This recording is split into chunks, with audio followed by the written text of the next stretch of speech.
Welcome to this episode of EmploySure Essentials. Today I'm joined by one of our work health and safety experts, Kerry Allen.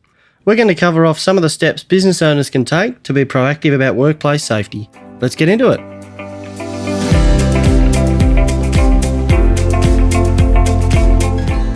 Hi Kerry, thanks for your time. Hi, how are you today? Good.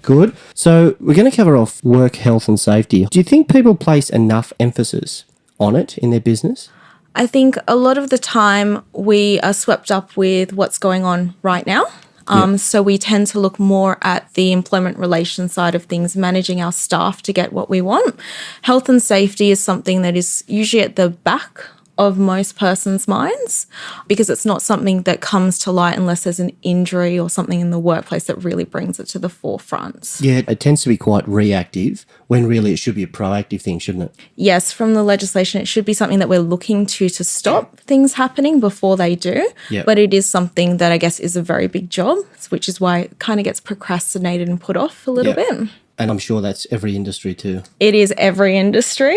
No A performer in that one. Surely it's not out of any sort of intent, but do you think people just don't understand it? Do you think business owners are just overwhelmed? Is that the right word? I think overwhelmed is definitely the correct word for it. I think a lot of business owners are looking at it going, there is so much out there that I have to consider and not sure where to go for something like that. Yeah. So I suppose then from that, there's some simple steps that employers could take. EmploySure has a lot of clients in a lot of different industries. Do you think that there are some things that every industry, these are the simple steps that employers should be taking? I would say the first step is having a chat with your staff. They're the ones in the field. They see things that you and I might not see if we're, say, up in the front end of the office or dealing with customers on a day-to-day basis. Yep.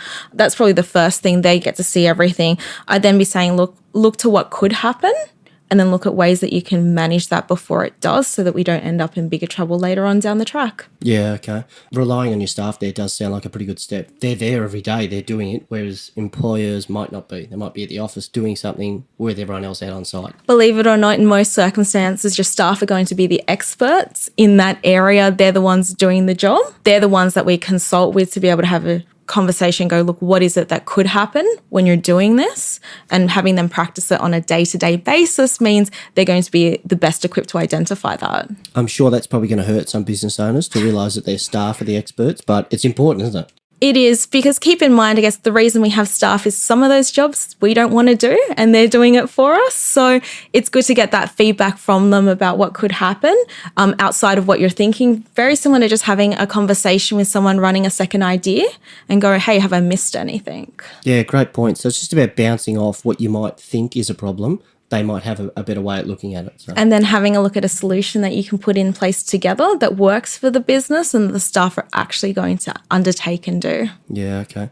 All right, let's play hypotheticals. Yep. So I run a hairdressing salon. Yes. And all my staff know what to do. They're very safe. They don't run with scissors. They don't cut clients' ears off.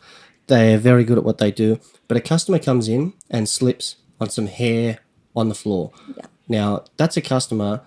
Do I have to consider them in my work safety as well, or? With health and safety, overall, it's everybody's responsibility and we need to keep the environment safe for whoever comes on the premises, whether that be a volunteer, a customer, your staff, or yourself. It's one of those obligations that extends to everybody that you might come into contact with. So in that case, it might be something that making sure your staff know, hey, you should sweep up the hair as soon as possible to avoid someone tripping over. Yeah, so it's about protecting the customer, but steps that the employer should take too. That's correct. Yeah. And does that extend then to the supply chain? So say you've got subcontractors or others, are there obligations there on employers? Yes, so the legislation usually looks at the word workers in general and it covers often anybody, so contractors, subcontractors, staff, volunteers, even persons who just come in the premises to just have a chat one day. Yeah. We do have to look at their safety as well. Everyone, isn't it? Yeah. Okay, you've just mentioned that word that employers absolutely love, legislation. Let's go around the grounds. Australia's got a few different systems, is that right? I mean, in New South Wales, I might have to do things a bit differently to WA, for example. Is that right? That's correct. So we do have a system that covers some states, but Western Australia and Victoria have slightly different legislations.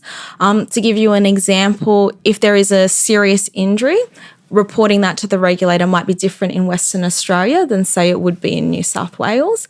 Just depends on the circumstances. Yeah, okay.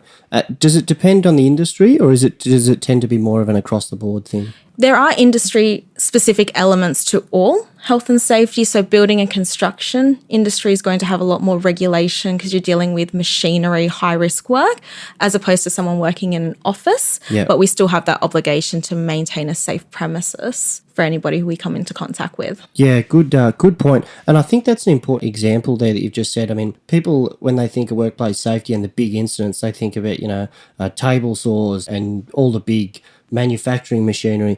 But even, a secretary at a reception firm can trip on a cord, or is that something that you think employers might have a look as well, or? Yes, I think it's really easy to overlook the day-to-day things. So things like, a cord that's been plugged in because we're charging our laptop. That causes a risk of someone tripping and falling over from that. And it's just having a look at those little things that you might think are just common to every day and going, look, can somebody hurt themselves with that?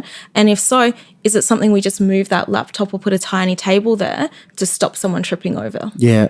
So again, it's about identifying that risk, isn't it? That's correct. It's all about identification and what you can do to stop it happening before it does. Great. Kerry, we've covered a lot today, and I'm sure no matter where our listeners are, they're going to take something out of this. But let's really nail it. What are the top tips for employers? I mean, have you got a couple of things that everyone should be doing? Yes, I'll probably say there's 4 points to that. 1, talk to your staff.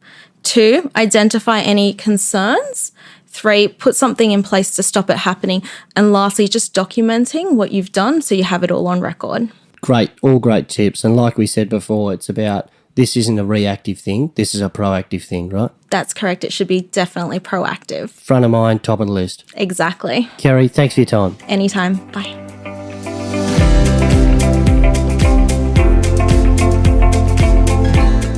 Well, there it is, the essentials of workplace safety. Kerry gave some good points for every employer, but the most important piece is workplace safety should be top of the list for everyone. Don't wait for an accident to happen. Take the initiative and limit every risk as much as possible. And don't be afraid to rely on staff. They do the job every day and they know where the dangers are. As always, for advice, call EmploySure on 1300 651 415. I'm Scott McGrath, looking forward to your company next episode.